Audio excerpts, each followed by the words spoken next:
If I'd have used 2-part epoxy resin, I would not have found out the results until the following day. But the first attempt with anything is always a learning curve, and I definitely learnt a lot with this.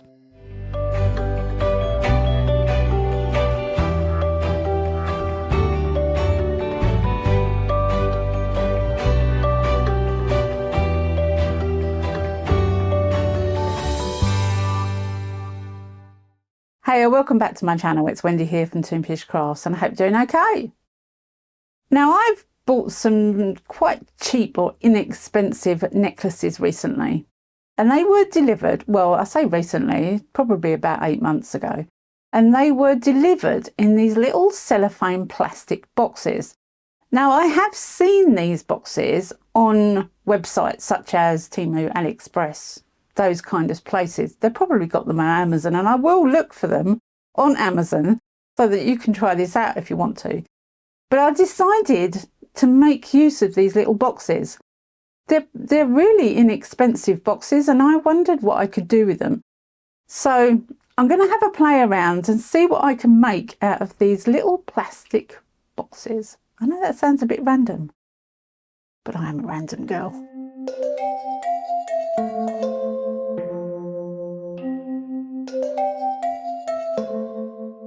So these are the boxes that I was referring to. I have 3 of them. They are plastic frames clipped together with cellophane or cling film in the centre.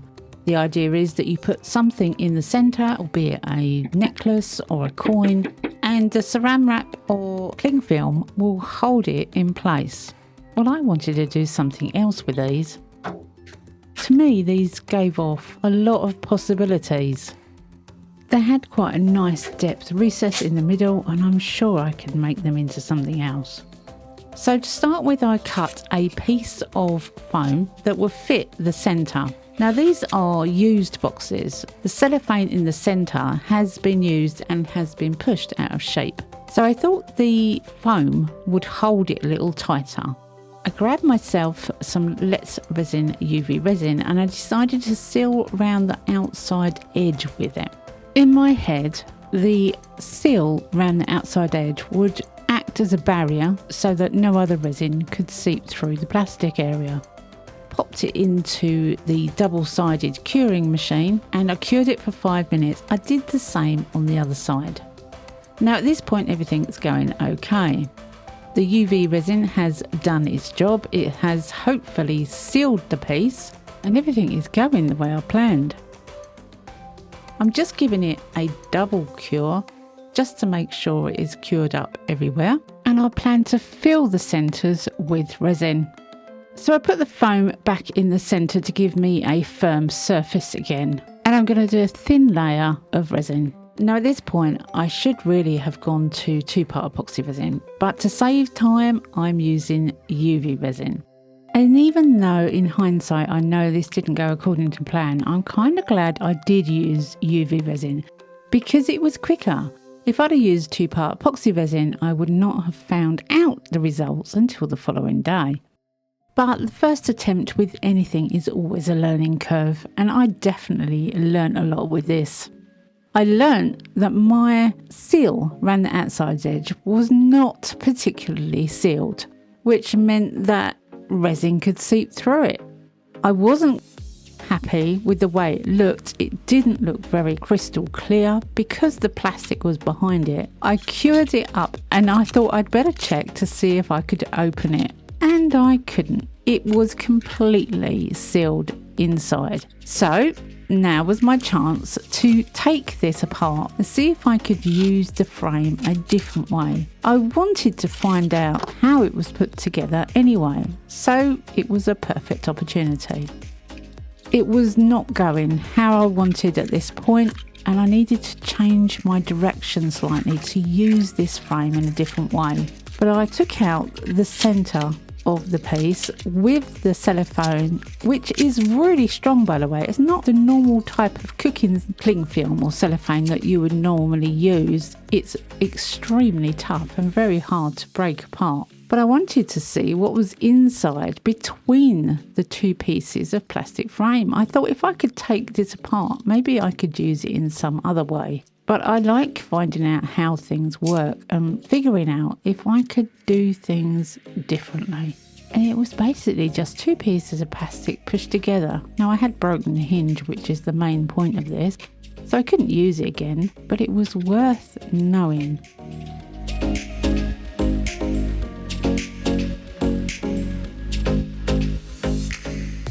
So that night I got my thinking cap on and I tried to figure out how I could use this frame without the plastic piece in it. So on this one, the first thing I did was remove the plastic. I cut it out with a sharp blade and I'm replacing it with resin tape. This is the sort of tape you put on the back of bezels, and I know that resin doesn't stick to this, and neither does silicone.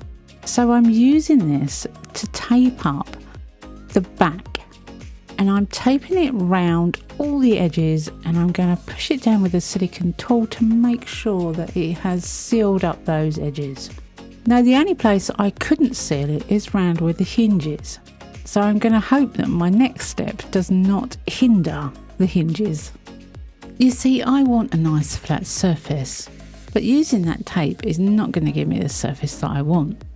So I'm going to turn to silicone. This is Let's Resin silicone. I do have a discount code for Let's Resin, and that will be in the description box below. I want a nice flat surface, and silicone can give me that nice flat surface. I just got to keep my fingers and toes crossed that it doesn't leak through this sticky tape, or it'll definitely be back to the drawing board once again.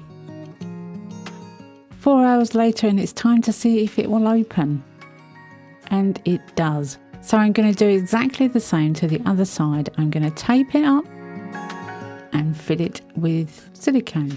I just want to say a quick thank you and hello to all my new subscribers. And if you haven't subscribed already, then consider doing so. It doesn't cost anything and it does help my channel out immensely. And don't forget to go and check out toonpish.com, where all my discount codes are, and a lot of other fun stuff that you can play around with. Once I've got a nice tight seal, as tight as I can possibly get, then it's time to fill the second side up with silicone. Now I only want a thin layer of silicone, so I've got plenty of other projects to one side that I can use the remainder of that silicone on. Now I'm moving on to the more fun parts. These are abalone shell pieces. They are in all different colours, and I've pulled out a selection of blues and pinks, and I thought they would go well with each other. Now if you know Claire at Claire's Crafty Corner, she uses a lot of abalone shells. I haven't used them in a project for a very long time, and I'm looking forward to this. Now as I told you earlier, I do have another one of these cases, and I'm making that at the same time I'm making this, and I'm making it slightly different. I will show you that at the end. I'm going to use some Estoyo resin for this one. A discount code for Estoyo is on the screen. It's also be in the description box below, which is a lovely 15% off. And I'm going to pour clear resin in the centre of this piece. Not quite to the top, but nearly. I'm going to put some shells in this around the outside edge, so I don't want to overfill it. And I've got myself some new tweezers. These actually came from Timo and they are amazing. They don't bend, they are beautiful. Now each time I put a piece of abalone shell in the resin, I wipe the tweezers with a baby wipe that is just off screen. So the next time I put the tweezers into the shell pot, it's not contaminated with resin. I do that every single time. There are tiny bubbles that do attach themselves to these shells because they're dry. So I am making sure I just run my tweezer points over the top of the shell to loosen any air pockets that get stuck. And I'm going to go around and put down shell right the way around the outside edge, not touching the middle at all. I'm basically building up a colourful frame. This was a little fun. I love seeing the colours of the shells come out when they go into the wet resin. It really makes them shine and give off such beautiful colours. I think I'm going to have to do more with these shells in the future. They are so sweet, so stunning, and they just come alive in resin. So I should make more use of these. I really should. When I'm happy that I've put all the shells in where I want them to be, I just push them up against the edge and hopefully they will stay there. I give it a good squirt of isopropyl alcohol and I leave it to cure.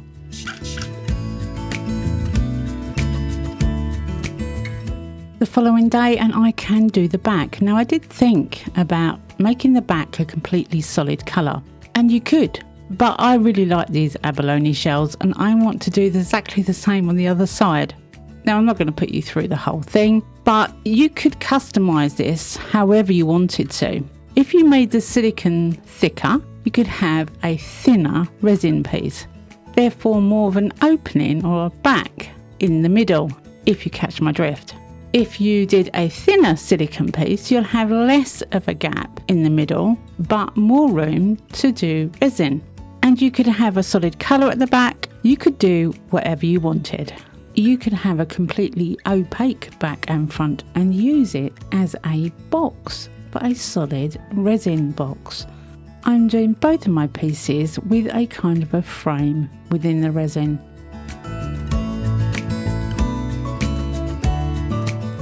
So the following day, I can demould, if you actually demould this at all. When I opened the box, I realised that I hadn't actually checked the second pour of silicone that I did, and it had gone into the hinge area. Now it did make the box lid a little loose, but I figured I could fix it just by pulling out the silicone. And although it took a little time and a little effort, it did come out and I was able to fix it. But at this moment, I just wanted to get this sticky plaster off the back and I wanted to get the silicone inlays out, because they are inlays, even though I poured them specifically for this piece. That's what they are, they're inside and they're stopping the resin from going any further. And I really wanted to see what the abalone shells look like in the clear resin without anything else behind them. Now I did think at one point, this silicone is not coming out. Oh my goodness, I've now got another failed project. I really thought it was stuck in there, but it must have been that corner, because when I started pulling on the top corner, it came out really easily. So although it frightened me, that bottom corner, there must have been something just it was catching on, because it came out so easy. Now I did get distracted here by trying to get the silicone out of the hinge area and trying to sort it out so that the box was straight, because it was kind of twisted. But looking back, those shells, aren't they just gorgeous? Again, getting the silicone inlay out. For some reason that bottom right hand corner doesn't like letting go. But those shells are stunning.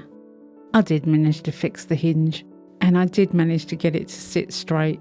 I was a little obsessed to start with, because I'd put all of this effort into this box. I did not want to ruin it with a little bit of silicone in the hinge department. But I got it out and it worked fine. So I printed out some pictures and cut them to the right size for the box. Now this is just something I thought I could do. You don't have to do this. And they're just random pictures, but it works. Imagine your own little picture frame, because it stands up, or you can close it and stand it upright. How sweet is that? You can actually put pictures of wedding gifts in there and put the wedding gifts inside. This is the other one I made with table scatters in silver and gold, and you could put your own pet pictures in there. Of course I don't have a cat or a bear, but I thought those pictures were cute.